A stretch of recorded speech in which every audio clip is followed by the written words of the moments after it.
we're doing it. Welcome to the Fine Print, ladies and gentlemen. I am your host, Caleb Teskey, coming at you with a rare weekend podcast here. I don't do a lot of these, but we had a special request today, so we slid the man in a little early.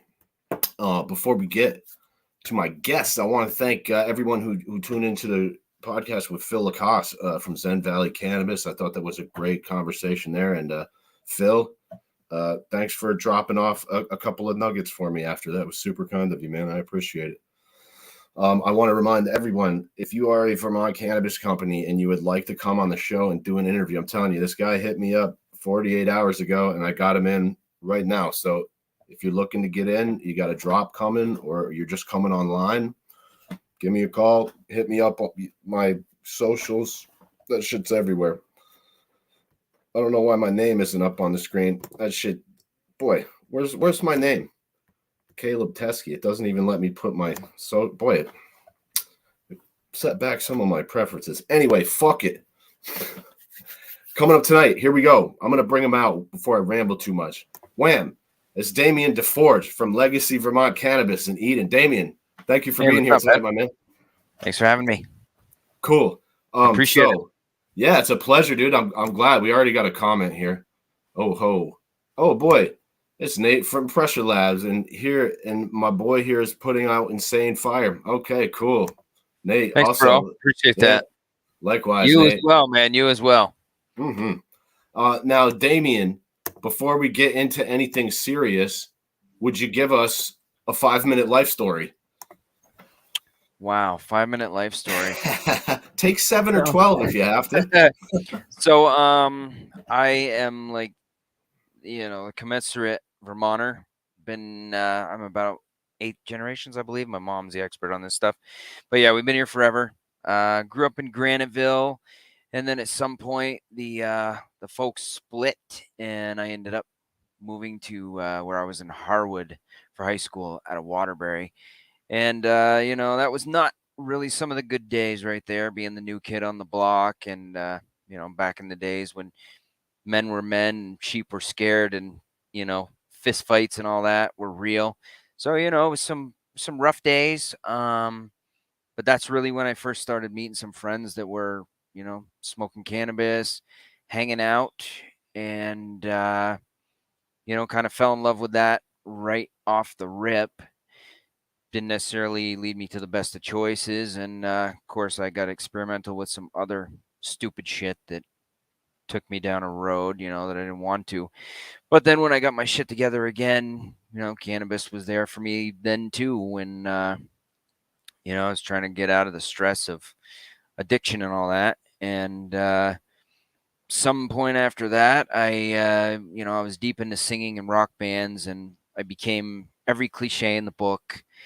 That, that got me into, all kinds of hard drugs and promiscuity and all that other kind of crap, and trouble with the law. And, that just went on for many years. And through all that, I always was, slinging some fire weed for the homies.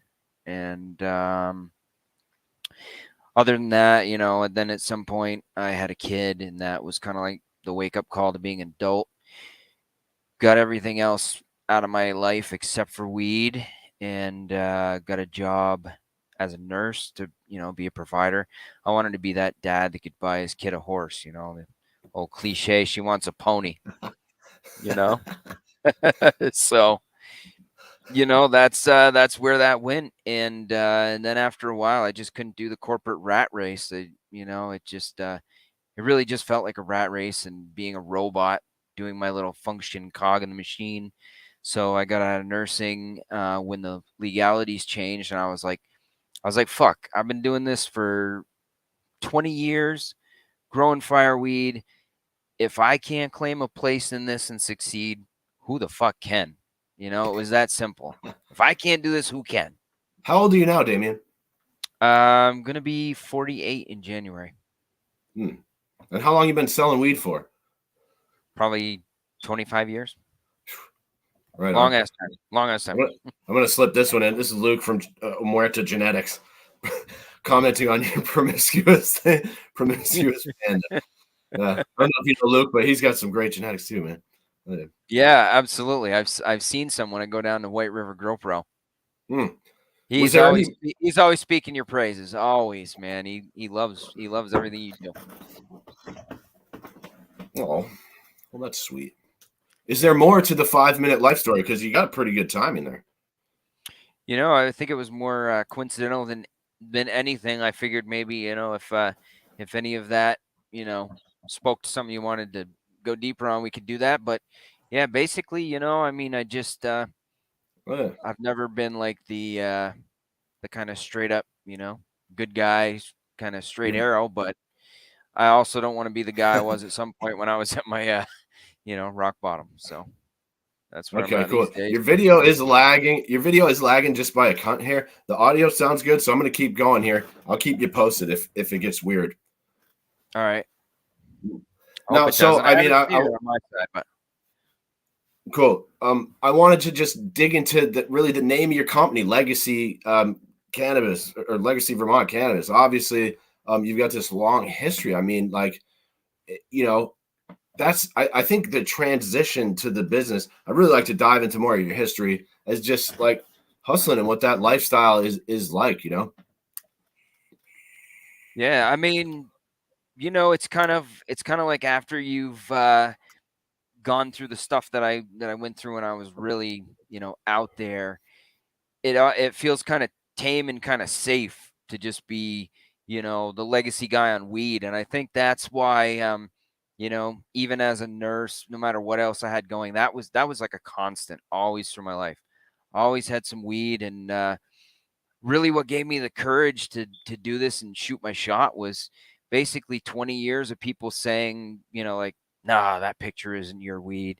You got that off of High Times. And, you know, then putting it on people's nose and saying, this is my shit, dude, you know, and it's like all that reinforcement of all those years of, you know, people always just wanting to be a part of it and making me feel like I was good at what I was doing and the interest and the love. And I was like, you know, it went legal, and I heard something throughout the whole thing that kind of maybe I'm misphrasing it, but it felt like the state was kind of saying, we know Vermont has these talented growers out there in the woodwork.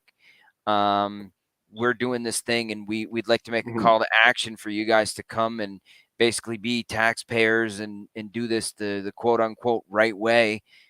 And it really came back to the whole thing of, there will be people that do this that succeed. There will be people who make a living doing something that isn't, you know, buying a boss a Corvette and being a cog in a wheel, and they're going to enjoy this and they're going to have a good life doing the weed thing. And I'm like, this has been my hobby for 25 years. I love this. I'd do it for free if I had to. So if somebody's going to claim this shit, one of them is mine. It's mine. It's not a question. Can I have it? It's mine, and I'm gonna come and grab it. Is that fucking Hell simple? yeah.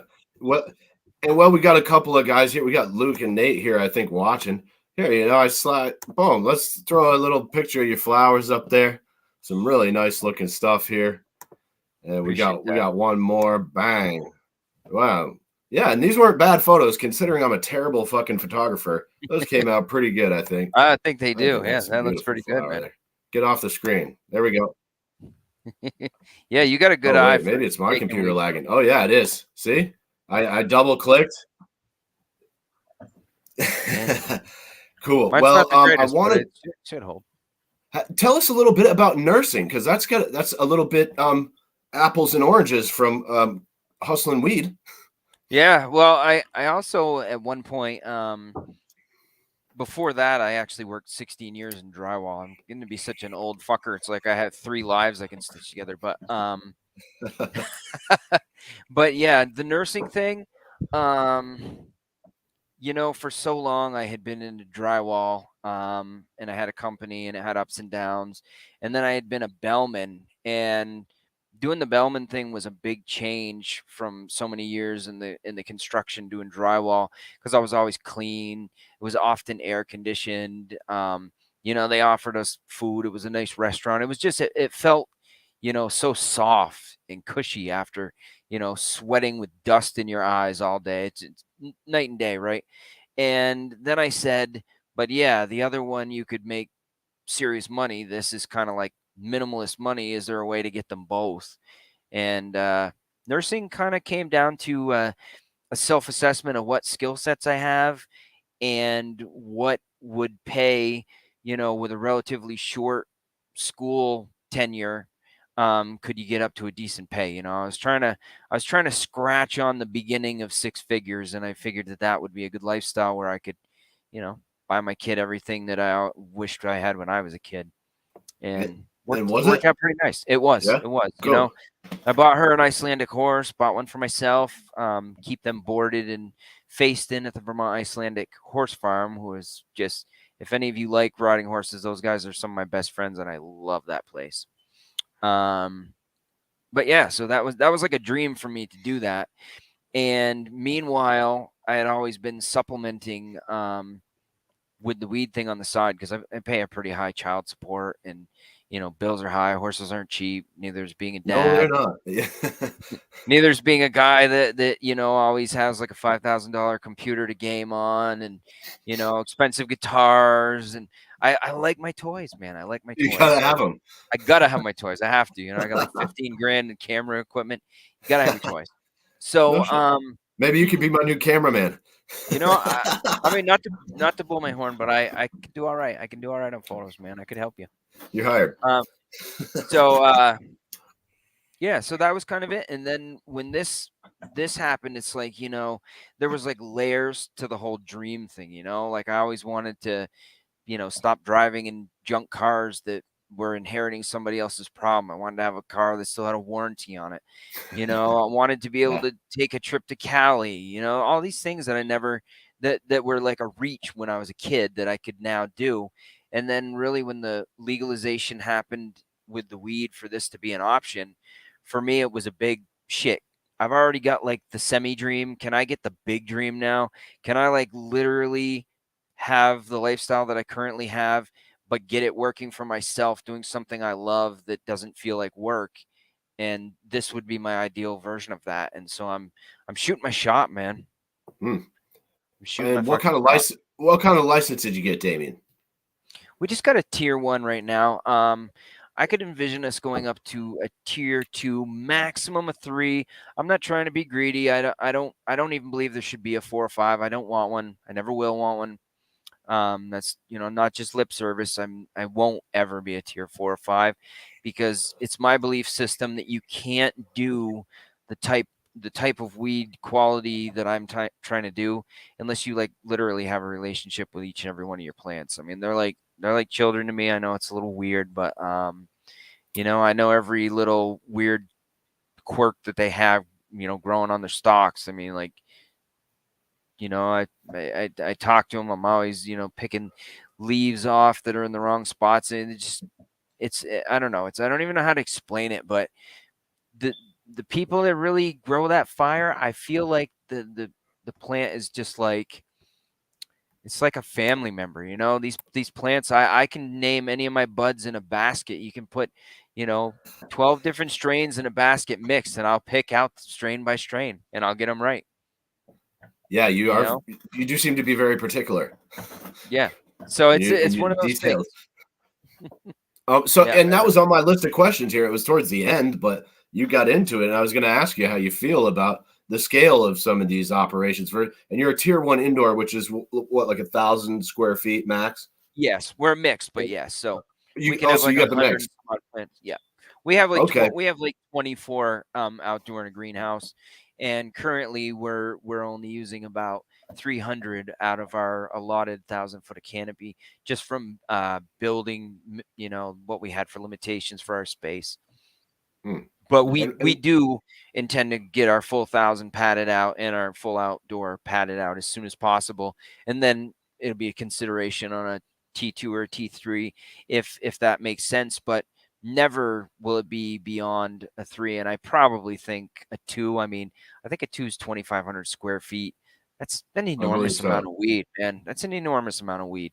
I mean, not knocking anybody that did get a 3, but I personally believe that 4s and 5s is not about growing the best, craft in the world. It's about making the most money from a license as I can. And that's not, yes, I want to make a living. Yes, I want toys, but I'm not trying to be greedy.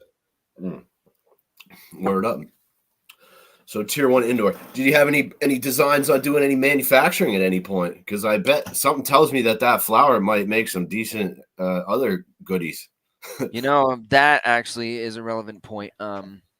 We've spoken a couple times. In the beginning, we always wanted to vertically integrate. We had, back when it was like the fantasy level before any of this started, I had hoped to be able to make a cultivation with my own store on site, with my own manufacturer on site, because I always made legacy wax, and my wax, I mean, that's 6 stars. I'm telling you, bro. I I'm bet. telling you. Next time you come over, I mean, I'll throw you a hit of it anytime you want to come over. That shit is fire, bro. Okay. So, yeah, I'll put it. I mean, with the handcuffs that they have on the market, there's nothing on a shelf that can outtouch it unless it's under the medical umbrella, because they don't have the same handcuffs. But you couldn't, with a 60 cap, you couldn't make it. Yeah, them THC caps is a bitch. Stupid. I'm totally not for that. That is dumb. I got to be honest with you. Of all of the issues that have come up, and there's been a lot of them, the one thing that I've never heard a single person in the industry, I've never heard a single weed grower who has ever been like, yeah, THC caps, I'm for it. Nobody, no, not one person has ever said that, except like a politician, I guess. It makes no sense to me at all. And and even on the flower side of things, just based on the reality of the world, I mean, I can think of maybe 5 times I've ever seen a legit 30 plus sitting on a shelf or in somebody's hands. Those 32s, it's like unicorn level XXXXX. So it's not a huge worry on that. But on the concentrates, that's just dumb.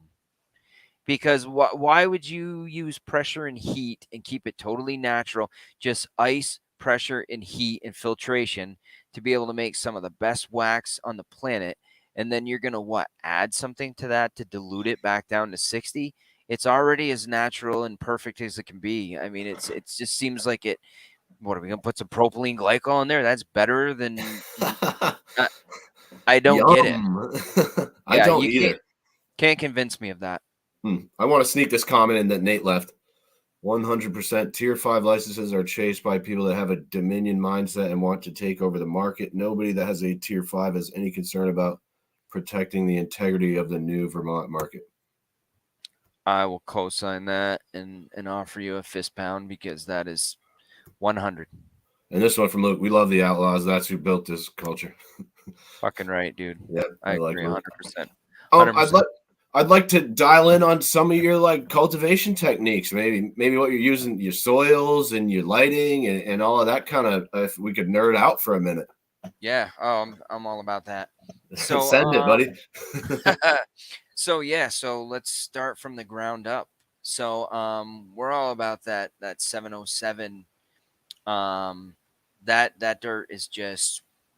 It's the only one I can think of offhand that you can just throw the plants in it and feed them. Roots Organic 707 is the shit. I'll stand by it. Also, while I do believe in many auto feed systems, for me, I've found that I can get just as good results using a cocoa type base as I could with deep water culture, as I could with flood and drain, top drip, drip to waste, which incidentally what I basically do is drip to waste with a bigger pot. So I sometimes use 10s and 15s, but 5s are my mainstay. And I find that with 5s, I have an easy time of getting a true dry back just before the leaves begin to soften a little bit, and then just flood them balls to the wall until they drip out about 10-15%. And that way I know that the EC isn't just stacking and stacking and stacking. I learned that a while back when I only just gave like necessary incremental feed as the days went by. And what happens is if that's not wasting, the plants are taking the parts that they want most, they're taking the moisture, and any remnants are just geometrically stacking up in the pot. And you do the runoff tests, and even if you have a meter that goes up to like 30, like 3.5, it's just going to blow it, and the thing is just going to go flash, flash, flash, flash, which means that it's not even remotely on the scale. So yeah, so that's important. You know, I stand by a number of feed systems. I've used Floraflex, I've used Canna, I've used what the hell is it called? House and Garden, Advanced, which I don't like because they have a lot of those growth modulators and stuff. For me, Canna is the one that I stand by because while it isn't a what do you want to call it? It isn't like a no-till organic, but it is as close to that as you can get and still be a salt fert. So that's basically what I like. There's no growth modulators or any of that. And, you know, I do RO. I use CalMag. I like silica for like the first 6 weeks. I use a boost product for the flowers, which is basically a lot of fermented seaweed, etc. I use either a molasses or a sweet product once I get in around week 2 of bloom. Molasses, huh? I've heard a couple people say that. Or equivalent, but yeah, there's always something about that. I think if I'm remembering correctly, it's the phosphorus. I use a PK supplement only for 1 week in week 5. And of course, enzymes for dissolving root material, absolutely essential. Non-plastic, porous, airproof pots. I believe the air pruning the roots is the best because when you're using the hard plastic pots, the roots just cycle and cycle and cycle. If there's air pruning, the roots just go straight until they hit the walls, and then they die off from air pruning from the air and the light. And therefore, if you like shred the inside of your pot after the plants are dead, you'll notice that the roots all went in straight lines. They didn't swirl. Huh. So that's really helps them a lot. Air pruning. That's what that's called. Yeah, Cool. for a while there was these pots that were the rage. They were called air pots, and they look like something made by aliens. And on the inside of the pot, there's all these millions of holes that are kind of like reverse funnel shaped. So they're fat on the inside of the pot, and they go skinnier as they go out. And so the roots, when they went straight, they would hit these holes and be funneled to the air outside, which would trim them off. And what that does is it makes it so the root is continuously growing and growing and growing. It's always a new piece of root. Whereas when they swirl, you have old root that's remaining and remaining and remaining. Ah, okay. So, yeah. So I mean, that would be one of my big tricks. And then the other thing I like to use an analogy. When you talk about training your plants, right? So to get the very best buds and to minimize larvae, I think about it as like a lottery or a big chunk of cash, right? If you were a one in a group of friends and your buddy won a lottery and he had like $5 million, would you rather that you had 300 friends to split that with or 10 friends to split that with? So when I'm training my plants and it's the end for bud time, I am really specific about not only lollipopping, but making sure every head has adequate space around all the others. And I will reduce all the weaker and shorter heads so that there's a reasonable number. I mean, in a 5-gallon pot, I might want as many as like 24 heads. I don't want to see it like 65 discrete heads. And I don't want to see heads beneath, say, the 12 to 14 inch range from the top of the canopy, because then those are going to be weaker, larvier, fluffier. So again, the dirt on the bottom and the food that goes into it is a lottery. How many friends are you going to split that lottery with? I'd rather it was no more than 24 friends, because if you get up to 60, they aren't getting that good of a payout. Yeah, it's too big of a party, really. Yeah, that's what it is. That's a great way to explain it. I like that. Oh, let me do a shameless slap in the middle here. Boom. We're with Damian DeForge, man, from Legacy Vermont Cannabis. Thanks, man. What Appreciate you. what kind of lights are you running over there? So I'm now actively a Mammoth guy. I have a couple of favorites, but the Mammoth, I I think like nobody's doing it better on price point for quality. Um, and the way that the buds grow with the spectrum they have, I find that they like some lights that are in the blurples, you end up getting plants that are like so tight and so gnarled that really the yield becomes ridiculous. Like sometimes you get down to like 1.7 a plant. Yeah, it's stupid fire. It's great for head smoke for yourself, but it's just not realistic for a commercial endeavor.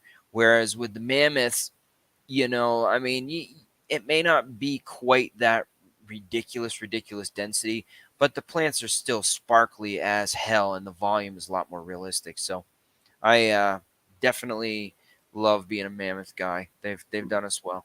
Hmm. And now we're gonna dive into the genetics, and I saved that little bit. Yeah, it says that's my favorite part right there in big capital letters. So I thought we'd dive into that. Mm, it is, man. The I really do. I get, how they say, and to my knowledge, I'm not bipolar, but you know how like they say the bipolar people. This is kind of funny for me being a psychiatric nurse, but they go through phases where they're all like super stoked about something. They're obsessed with it. They're talking about it all day long. And then they go on the internet and they just buy piles and piles of stuff. Then they're broke and then they sleep for 12 to 14 hours a day for the next 2 weeks and they regret all the purchases they made. Well, I don't have so much the regret part and I don't have the sleep, the 12, 14 hours, but I do almost get that manic phase when it comes to buying seeds. I'll get on a breeder that I know has really like stupid fire, and I'll set alarms on my phone when they say the release day is on 9/13 at 4:20 Eastern. I will be on that fucking website and I will get one of those 200 packs. I never miss when I want a genetic. I'm Damn. like them sneakerheads, dude. Yeah, or like trying to buy concert tickets before Ticketmaster buys them all or sells Yep. them all to a third party or whatever. Yeah, man. It's like sneakerhead and shit. Yeah. And so I have at least a few thousand of seeds that I have in the vault right now. I don't know. Would it be fun to see a couple of the heavy hitters I got coming up? Yeah, if you want to share, sure. Yeah. All right. Hold on just one sec. Right All behind right, me. cool. Fuck yeah. Woo. God damn. That's this rosin cart from my homie that's fucking kicking my ass. All right. Yes. Get my All right. little A little inside shoebox, peek. little shoebox here, and some of these are seeds that I had. This was a guy that was I'm gonna solo your screen for a second here. Here, go ahead. Sure. So this Blue Blood Genetics, this guy has some real fire. He doesn't really even so much sell it over the seed banks, but definitely love his stuff. But the stuff that I'm really excited about coming up, these are all my crosses that I made to find the platinum strawberry that I'm running now. Got about 10,000 of these seeds left, That but we got some. that platinum strawberry is looking good, by the way. Thank you. That is one of my favorites. It really is. That's what I was smoking today. Yeah, I got carry on. some unicorn poop F2. That stuff is absolutely fire. I still have one more of those packs of peanut butter breath from Thug. These are going for like $9.50 online in auctions now. And one of my absolute gems that I'm super stoked about. I got this. This is that apples and bananas from Compound S1. This stuff was so hard to get. I had to send somebody to that Emerald thing out in California. The I have a Emerald Cup. Yeah, I got a Yeah. friend that runs a wax company out there called Vertical Boys. He sent me some Christmas vapes. Oh my god, dude, their shit is such fire. He's the one that taught me everything I know about making wax. But anyways, he went out and got this hand to hand for me and mailed it. I only met the guy online. I mean, what a cool dude. Nice. It's fucking awesome, dude. Word up to that guy. Yeah, for real, dude. They're really cool. This unicorn meat, all the thug stuff is just straight fire. And then another one that I think is really special is this Rainbow Belts 2.0 by Archive. That is just a really kind of famous one for concentrates. And then some of this bee leaf stuff here with the white truffle and whatnot. I know a couple others are running that, but all that stuff is straight fire. And of course, we've all heard of the Strawberry Gary exotic genetics. We still got some of these ghost candy from Humboldt. A lot of stuff from Bloom. This is the grape cream cake seed packs that I bought like 4 of these when I first got mine. But yeah, so I mean, there's tons of fire left in there that I have, and I still have a shitload of my crosses in here too. So I'm still trying to find more unicorns that came out of the set I made with the PSB. What's your favorite that you got going right now? And I know you got a bunch of different strains in there because you've shown me a shitload. Oh, that is wow, man. That is a question that I have been trying to answer for weeks. I bet, dude. I'm gonna put you on the spot a little bit. Ooh. You can pick a couple, man. I'll give you a couple. All right, I'll pick a couple. There's no denying the violet. There is no denying the violet. It's one of the heaviest hitters I've ever smoked. It smells like a jar of lilacs. Like here's another shameless plug here. This is, I get that shine coming off. Yeah, it's shining a little bit. I know, but that's our jar here of the, move it to the other side. It might be darker. Oh no, it's still. Oh wait, man. Nah. Yeah, it's the damn screen. The screen I blame is the just screen. going off Yeah. the white. But anyways, this is the violet fog. But anyways, smash. We'll smash the logo up there again. Wham! There it. So this stuff currently is down at Forbin's, and it smells like a jar of lilacs and grapes. It's really got a really lovely smell to it. The taste, it really is like a mouth coating kind of luscious thing.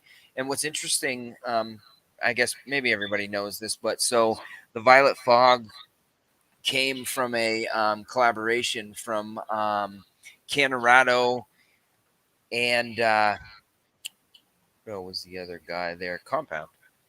And so they put it together, and they had the grape gasoline from Canorado and the Khalifa Kush from Compound, which was actually made in context with Khalifa. He actually had that Khalifa Kush made specifically for him.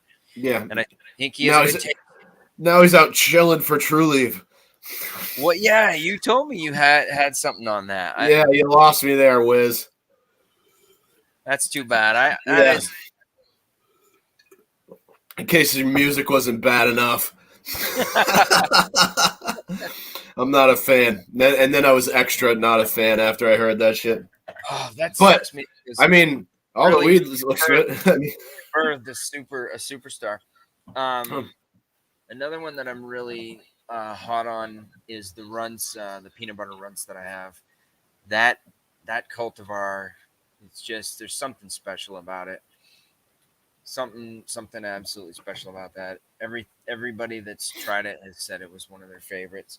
And of course, the PSB that we bred, the ice cream cake, I'm really lit on.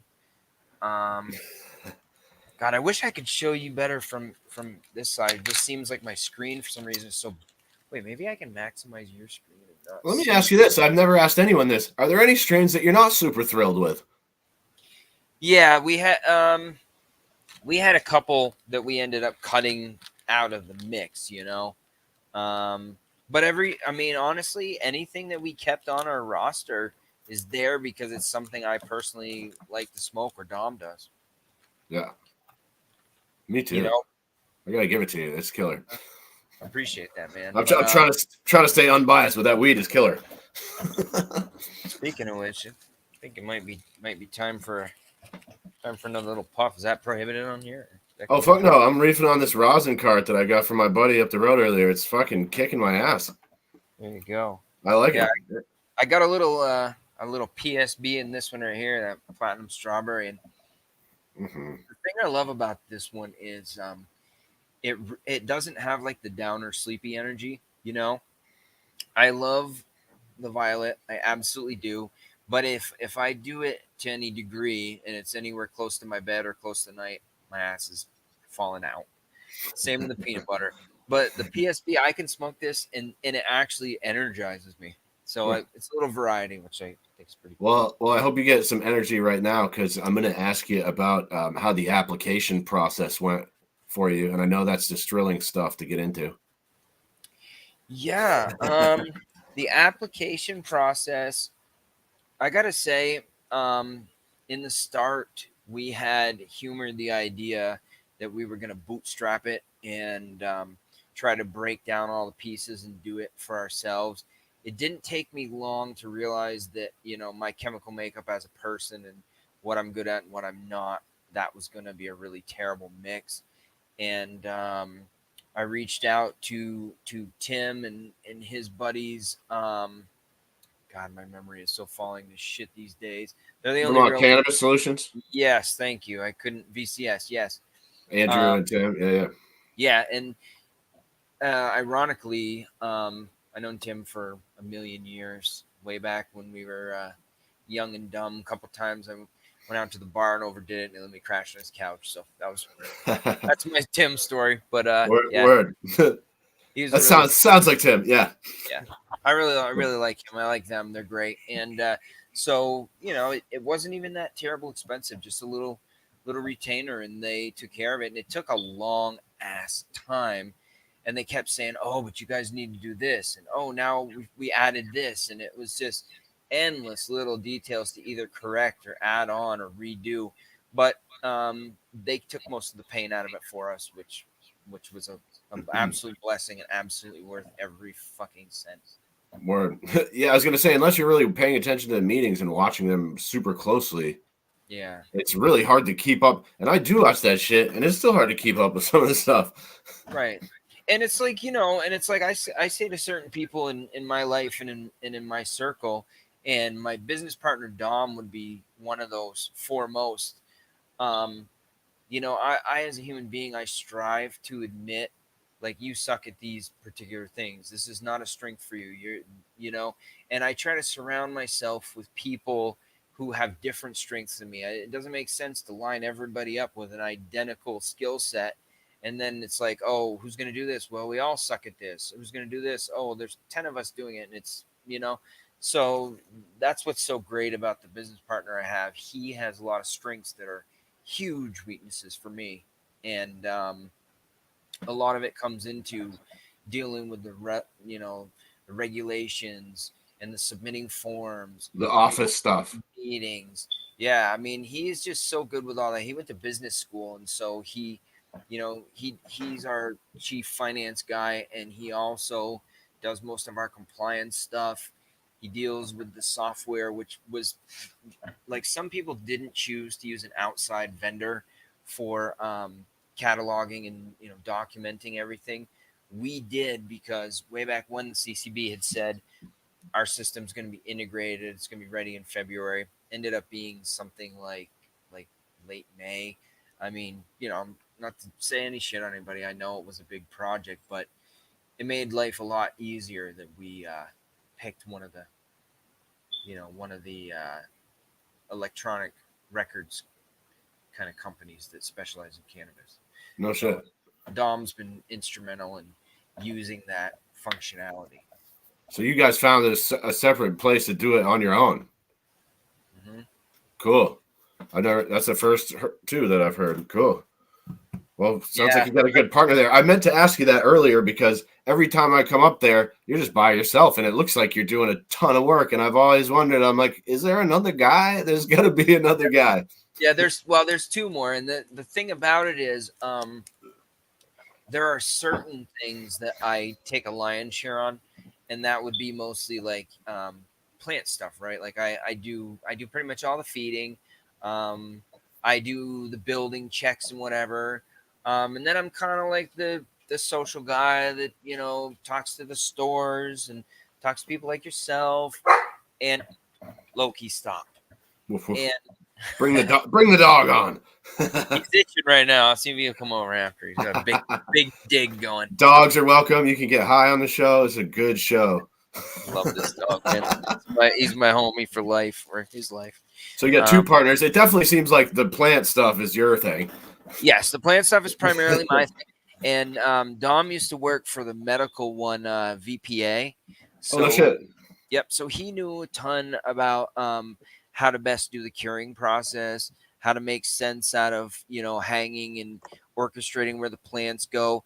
I mean, he is so much better with organization than I am. I'm terribly messy. I lose track of things. So he really is my backbone in so many ways.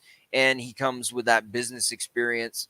So he's done all like the banking shit for us, dealt with the loans. Insurance? Yep, insurance. Wow. He deals with doing all the invoices, keeps track of what's reimbursables for all of us. So he's like our all-purpose finance guy. He does almost all of the compliance stuff. He helps me with birthing plants in the system.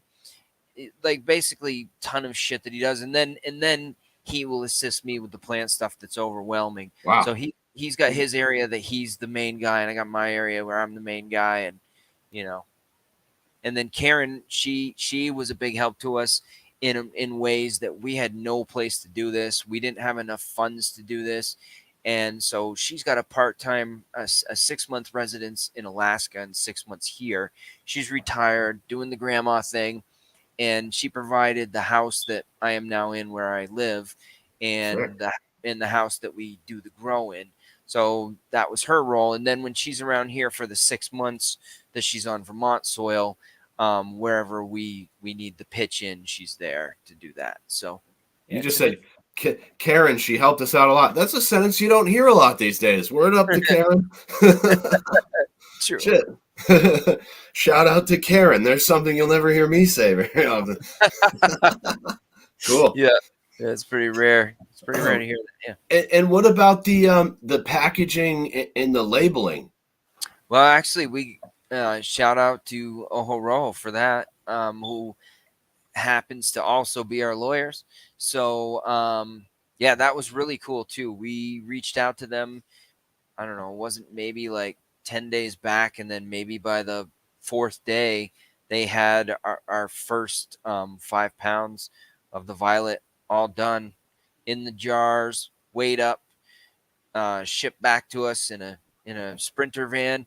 And they've got the rest of the grape cream cake right now, which they didn't give me a specific date, but just based on what I've seen them do and what I think of the process, I imagine I'll hear from them by Tuesday, Wednesday, Thursday at the latest. And then we're going to make some trips out and get that stuff on some people's hands as well. Sick. Did they do your logo also? Nope. The logo, there was some guys I found online. Kind of had a little bit of a falling out, but I like the work they did. It just we were different. What do they say? What does the woman say when she lets you go after a long relationship? We were different people. So I'm the woman to their logo company. Okay, cool. So word. What else is next? I got testing. I want to ask you testing. That's another one on the list I ask anyone about, or everyone about, rather. Have you had any issues with the testing? What? Yes. Yeah? Yes, I have. I was straight out say that was a pain in the ass. So when we did the testing, Loki, please stop. Yes, there's the dog. My God, there he is. I love him to death, but he has no sense of Dad's doing something. Behave. In a few minutes, I will bring you out. You have to be good. If you need a dog break, we could take 2, and I can fill it with shit too. So, a real quick 3 minutes would really change his attitude. Okay, and then we'll get back to the testing. Go ahead, dude. All right, cool. I can rip for 3 minutes. We got some good stuff coming up. All right, man. Be right back. Let's see.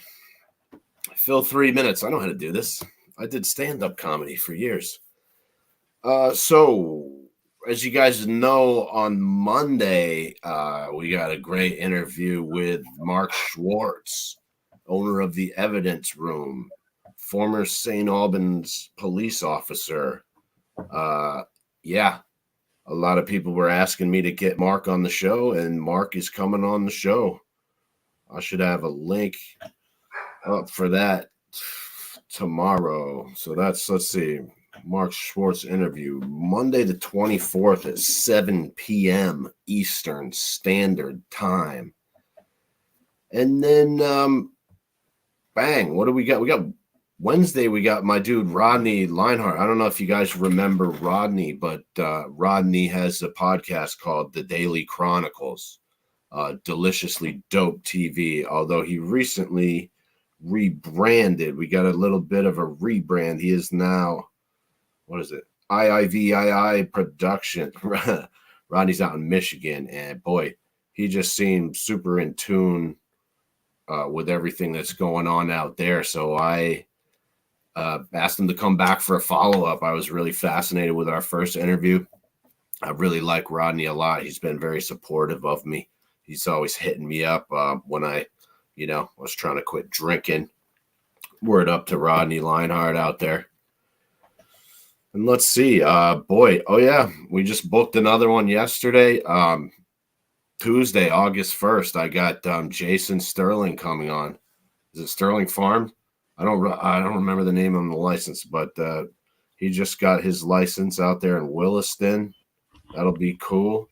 And then on Thursday, August 3rd, I got Marguerite Edelman from the Vermont PFAS Coalition. We're going to talk about fucking water quality.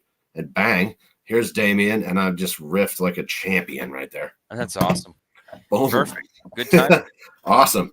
And then this is what we do when you come back from a break. Wham! We're back with Damian from Legacy Vermont Cannabis in Eden. Damian, right. we were talking about product testing, man, and I'd love to hear your thoughts on that. So yeah, that was an interesting experience for us. So recently we just got ready to release our first ever run, and obviously there was some required testing. So I'm not going to get into names because you know that whole thing. But so we started out with one company, and we brought up some stuff there, and I had recently posted videos of it. The one in question that comes to my mind was the grape cream cake. It doesn't take a genius to take one look at that video or one look at these nugs, and I would say you'd have to be crazy if you didn't take one look at that and say, yeah, this stuff is minimally in the 22 area, probably, more like in the 24, 25, right? So we do our thing, and we get back an email, and it's like, we're excited to announce that your results are in our portal. We're like, yes, we'll go check them out. Open the damn thing up, and it's like 14.7, and I'm like, I couldn't wrap my head about. I'm like, you're telling me that from an eye test perspective, from a smoke test perspective, from a nose test perspective, is like elite class weed is on par with mid-level outdoor weed. And now, can you actually tell? I've never asked anyone this either, but I've been thinking about it. Like, can you actually tell from like the trichome density, like how potent it's got? Is that the indicator? I mean, you can't tell perfectly. I mean, obviously, we're not a machine, but if you look side by side, some actual legitimate 15 samples and some legitimate 25 samples, every single time, 10 for 10. The 25s are going to look like they blow the 15s out of the water. It's you're just going to see it. You're going to smell it. And most of all, when you smoke it, the amount of hits and the intensity with which it hits, that's going to be a clear ass indicator. So long story short, I was not slapping that crap on my bottles to put in a store and sell it for far less than it's worth. So we got a second opinion at the other lab, and it came back in the 21% range, and it's like, you have to be crazy to have not gone through this and then said, wait a minute, there's some kind of a problem. We've tested sample after sample after sample after sample, and the ones that look like this test like this. I mean, and then so in the other part of that experience was, in one case, we had people saying, okay, when you select samples, you want to make sure that it's stuff near the top of the tree, but not the very top. And you want it to be some of your smaller stuff. You want to make sure that it's got a little bit of, air that can get through it. So you don't want basically a super hard rock from the tip top, or larfy trash from the way underneath. The best testing buds are the ones that are about 85% up to the top, smaller in size, and even of that nug, the top half of that nug, that's where the best test results on your plant are found. That information was shared right as part of the onboarding in one instance, and in the other it wasn't at all. I felt like in one instance, the foundational reason d'etre of the business was, we are a testing facility, and we do X, Y, and Z, and A, B, and C, and you know and in the other case, it's more like, oh, there's a new market for cannabis in Vermont, and I'd like to pursue that. So when you think of those two reasons for your business to exist, one of them basically equates to me as like, oh, here's weed people. Ah, here's suits, right? And I'm always with team weed people. And my experience in this seemed to go along with that as well. And the other part of that is, there had been some kind of misleading instructions that made us think that we were supposed to show up with 7 grams in each sample. And when you give 7 grams in a sample, there's a ton more room for laboratory personnel that are not quote unquote weed people, if they're not, to just grab like whatever lackluster piece was available in that whole 7, instead of honing right in on the best, most shining aspect of it.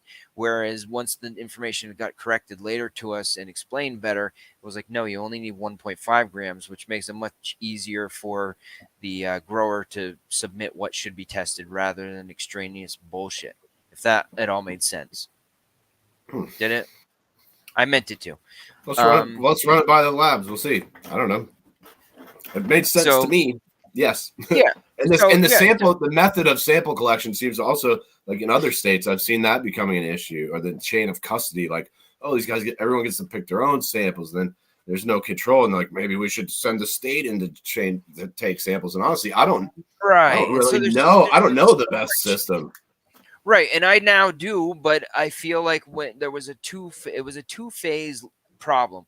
One, as a new onboardee to this place, we weren't directed in the best way so that we knew what would be a sample that was going to represent our brand well.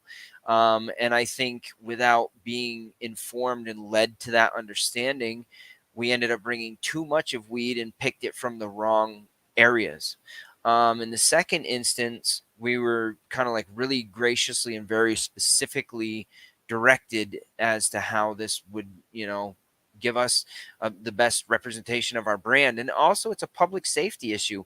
You don't want to have stuff labeled 14% that's like 25% weed. That's dangerous. That's people thinking like, oh, I need like 10 hits of this, and then they crash their car.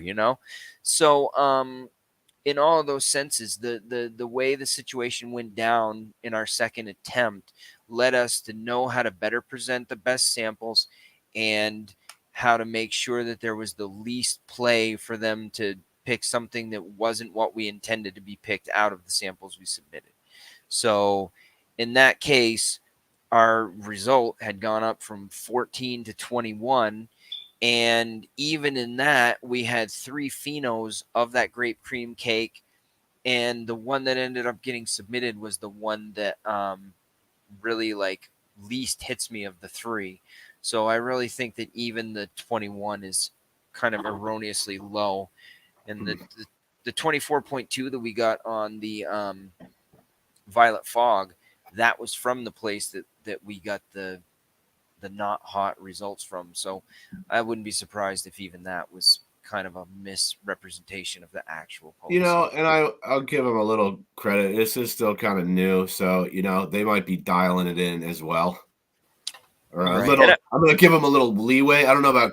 Yeah, I don't know. I like those guys. I hope it doesn't sound like I'm like straight shitting on them, because no. Too. I think it's good to hear these things, like like different concerns that people have. If you're not willing to take feedback, you got to adjust. Especially, this is a new industry. They're still figuring out, and some of these products I think are kind of tricky to test. Depending on, especially some of the edibles. I think like that gets real weird. True, but like Dom said to me this morning, and I thought he made a really good point. He was like, when we went to the one place and we expressed that, we didn't feel like this was accurate or helpful, they were like, oh, we totally get it. We understand how this could be impactful on your business. And, you guys care very much and have a lot of pride in what you're doing, and you want to put the best foot forward and have the best, imaging and representation for your product. And in the other instance, it was kind of like, well, this is what it is. What do you want me to do about it? Like if you're joining this industry because you believe in this and you're trying on a mission to help these, businesses to get through their compliance stuff, it should matter to you if something seems out of step with what norms you would expect, and if that's going to be something that's negatively impactful to their business. Like, these people actually care. It's not just like, okay, it's 7%, thanks, slap the sticker on and walk out. It's not like that for us, and it'd be nice to feel like a little, the compassion of those people to feel like, you're right. That is a little odd. And what's odder is that you went to another place and they got a greatly out of sync result with this. You're right. Maybe we should test this again for you, because maybe something was off that day in the lab, and I apologize that we didn't give you guys better specificity on how to submit successful samples. Like, that would have felt really good, genuine, and that would have been a repeat business kind of an action, whereas now we've just made a new relationship and we're moving on. If you want to talk bottom lines, that was a cost, and that could have been mitigated. Fair. I think that's fair. The other one I have on the list is product registration, man. Have you had any issues with the product registration? Actually, that was surprisingly positive. So we had heard from, obviously a lot of other sources that it could take, sometimes 12 days and beyond, business days and beyond, and that there was, some kind of difficulty and frustrations.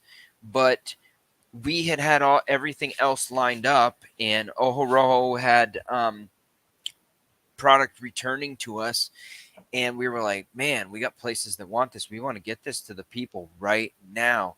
And we're like, we don't have the registration. And like maybe 5 days before, Dom had reached out to the CCB to say, hey, we've got this stuff coming back.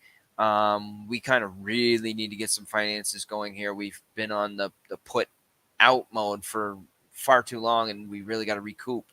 And is there anything you can do to help us get these registrations done? And our agent, I think that's how it works. We have a signed agent because we always deal with the same person, and she actually is very helpful. And she said, yeah, I think I can make this happen by the end of the week for you. And it got down to the actual end of the week, and Dom got back in contact and said, hey, how's that coming along? You said you thought possibly end of the week. And it was kind of like, no answer for like 20 minutes. And then the answer was like, it's done. Check it out. It's on the portal. So whether it happened then or there or earlier, no one can say. But, an expectation was promised, and it was delivered, and we were stoked. Yeah. That's also, you're telling me a lot of firsts today. That's awesome. That's how maybe some things are changing because, and unfortunately, we really got behind the eight ball. I mean, we've been at this for a long time, and we had limitations in funds, limitations, and some employees that had to be tied to work, some that were out of state. There was a lot of difficulties, but at the end of the day, and now by the time we've slogged by all our obstacles and stuff is on shelves, maybe everything is starting to finally get over those humps. Hmm. I can only speculate because I didn't try it earlier. I got a couple more, and I saved the part of which shelves your products are on for the end. But I got a couple more I want to slide in here All right. because we talked a little bit about the tier sizes, earlier, and I wanted to ask you about your thoughts maybe on some of these large vertically integrated corporations that are involved in the cannabis industry. Yeah. Well, on that whole aspect, as far as I'm concerned, um, as I said, I don't believe in tier 4 and tier 5 at all. I feel like that can be spun into, oh, it's for research. Oh, I'm bringing jobs to the people. Oh, I want to share this genetics and give people the best experience smoking weed. There's all kinds of positives that you can spin on that. But at the end of the day, there's a lot of people with a lot of talent in this arena that would like a chance to, have this for a life option instead of just being a cog in a machine. And I think that people with passion and talent, and most importantly to me, not to everybody, people that are from this locality and spend their money here and have always spent their money here and have roots here, I have always felt that those people should have the first and best shot at doing something with this.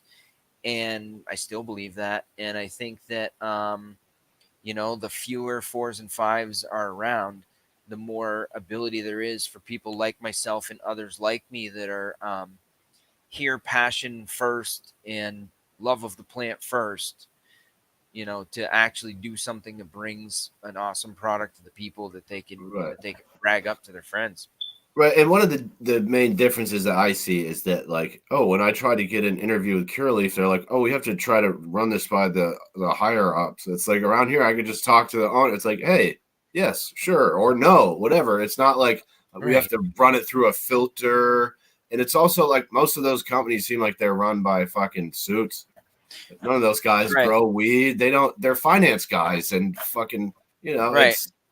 I It's mean, like. what next? We've got finance guys that probably. Why can't I ever get my hat straight in this mirror thing? Like, damn, I can't find it. But we got finance guys in weed. That bugged me. The idea of somebody that probably 3 years of like, oh, he should get off the weed. He's rotting his brain. Like somebody that would say shit like that has no fucking business in this. Somebody that's been like the equivalent of the 75-year-old crotchety old grumpy man that says, oh, Elvis, and they're shaking his hips. Like somebody like that has no fucking business in this market, in my opinion. Mm. And nor does somebody who, has, the MSOs, like people that are doing this in other states and have other sources of income where their money could be coming from here and flying to those other places. It's just, man, as far as I'm concerned, this should be small, sub tier 3, for Vermonters and for weed people. Mm. Well, I mean, what next? Cops growing weed? I mean, we've got I was we've gonna ask you, how do you we've got feel? stuff suits and whatever that don't belong in weed. You telling me next we're gonna have cops in weed regulating weed? Oh, wait a minute. Oh yeah, shit. We already do. Like, I Hey, just get it, man. I love when people beat me to the punch. Like, like, come on, dude. It's like I can't wrap my head around it. Like if you've ever ruined somebody's life by kicking down their door to get them in trouble because they had weed, you have no fucking business profiting off weed. and you're a fake. I'm sorry. It's that simple. It's that simple. Mm. Tell me I'm wrong. Tell me there was a cap there. I try to leave my personal opinions out of the interviews, Mr. DeForge. Sure you do. I don't believe it. No, Nope. I don't. I agree with you. I don't think cap. cops have any fucking business selling weed. It should be that simple. And I had a cop on the show, Jason Stefano, super nice guy. He was a 9/11 first responder.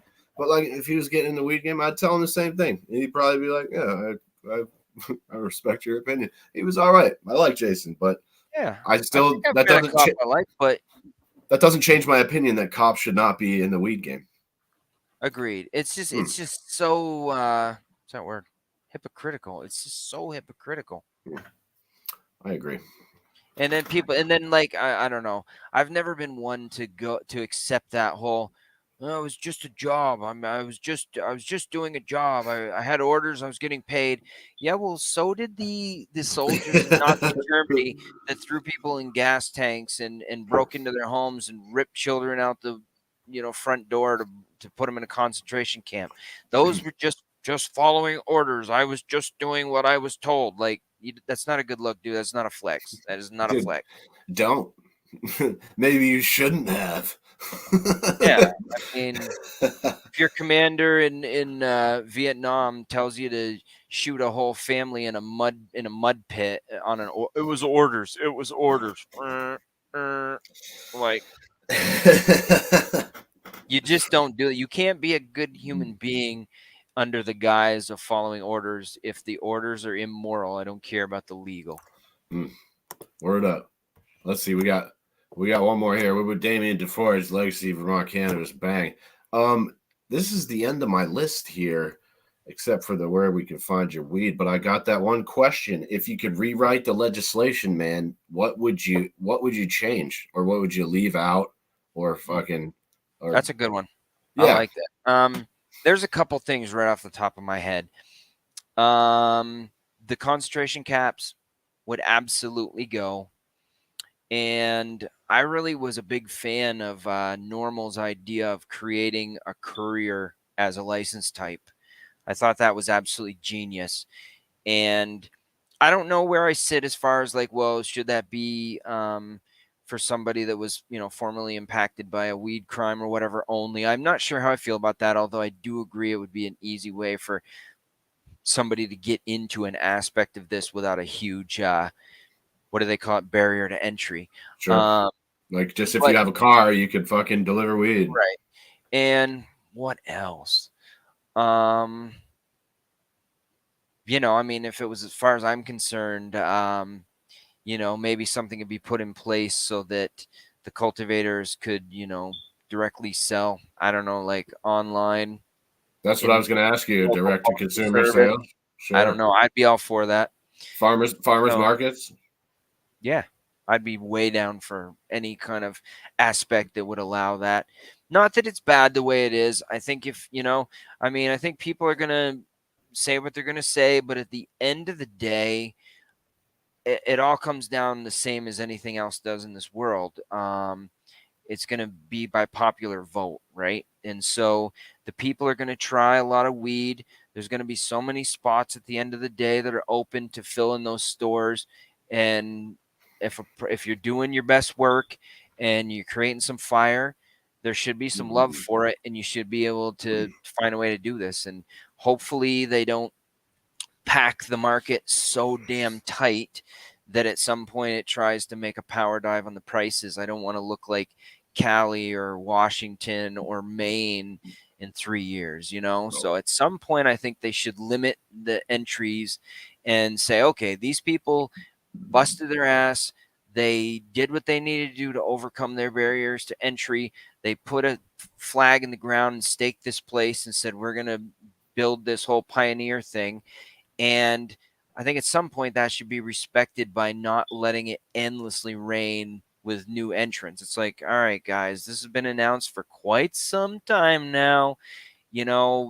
Anybody that had the heart level of the people that overcame those obstacles, especially the bootstrappers, I think most of them are here if they really needed to. And there's going to come a point where it's just ridiculous to say, all right, guys, Jesus Christ, what are you doing? This is 3 Well, years in.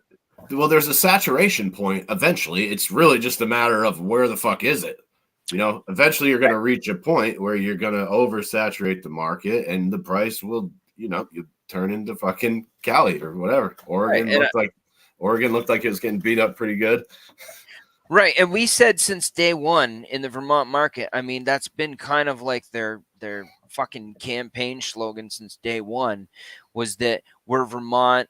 Vermont does things the Vermont way. We're going to try to make a market that's beneficial to the people and the small businesses. We're not going to be like the other states that allowed the monopolization and sold it off at a price to have, 60,000 square foot plots of weed, right? So at the end of the day, I hope they stick to the campaign promises and they don't let us get squeezed out by giant corporations or just too many fly-by-nights trying to undercut the prices. Or private equity, like you can only have one of each license type, but there's nothing that would stop 10 rich guys from just fucking splitting up their money and just all buy, hey, we'll start up 10 dispensaries and we'll fucking we'll each take 9% equity in it, and then we don't have to put our name on a license, and then we find some schmuck and fucking give him the other 10 whatever percent and then put him on the license, and then we take all the equity, something like that.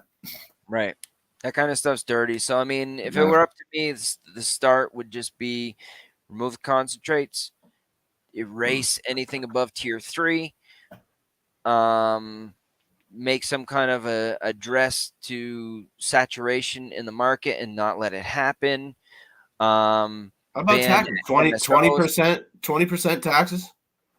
I'm honestly, as a cultivator, they don't really hit us. That's basically on the dispos.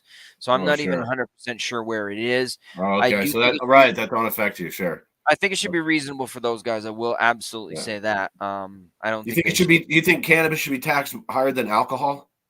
No, absolutely not. Okay, cool. Because I think alcohol is at like 10%, which it always strikes me as ridiculous. Like it looks like they're just. It almost looks like a cash grab or something. Yeah, and I mean, honestly, in all these other states, when they talk about, cannabis brought in 35 million into Colorado in the first quarter of whatever, like there are people out there that are absolutely looking at it as a bean count to be able to pull up money to put into their other interests that are not related to this. So. I always thought the health of the market, they always count it by like tax revenue, but I thought you should always just like look, like see how the growers are doing. Maybe that would be the indicator of a healthy agricultural system. If the growers are making out okay, this could work and be sustainable. Right. Because all the one they're checking is it doesn't matter if it was one guy that owned everything and was putting out corporate mids, or if it was 1,000 people with little farms. Makes no difference on that indicator. Taxes were collected. It's great for us. Me and my dude Lou, we call those luxury mids. Right. Gourmet.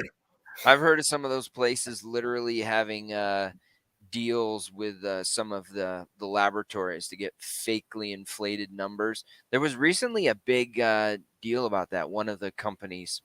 So it was Steep Hill in Arkansas. Yeah. Well, there's been a few actually. I think there's some going on in Oregon. A guy I interviewed not too long ago was talking about some lab stuff going in Oregon. My dude Lou in Connecticut, he exposed some sketchy stuff. They quadrupled the total yeast and mold limit and didn't tell anybody. So now all this bud that was like 4 times as moldy would pass the testing, and they didn't tell anybody. It just straight up collusion between the lab. Yeah. Wow. Yeah. That stuff is so dirty. Or, and taking corporate mids and making them look like they're fire by the labeling. It's like, guys, why don't we just come to the reality? Your corporate mids is a good place to go for concentrates because you can make a ton of it more cheaply than we can. And once you concentrate it down, it's probably still pretty fucking good. But for smokable flower at the highest level, you can't fuck with craft. So just get off our dick, dude. Awesome. That's what it is. That's a great place since we're getting towards the end here. You didn't get hit with any flooding, did you, Damian? I was very lucky and thankful on that end. I joked and said we had so many different obstacles and hits that we took getting this business to fruition, that we had the earned karma to get a pass, and I am so grateful. Fuck yeah. Damian DeForge, Legacy Vermont Cannabis. Did we?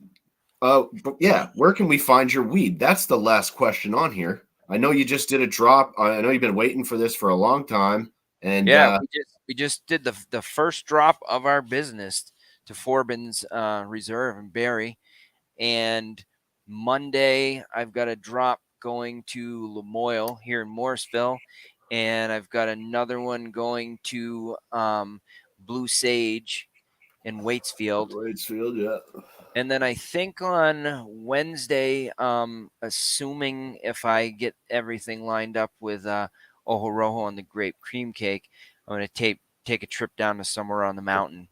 And I also need to figure out, get something in the hands of Cloud9 in Fairhaven. And there's David Camara. Yeah, I was talking to him the other day. David, I think he's going to come on the show. Very cool. Yeah, cool person for sure. And Right. yeah, and then there's a few others that I have to support too. I've been talking to Higher Elevation, Good Fire.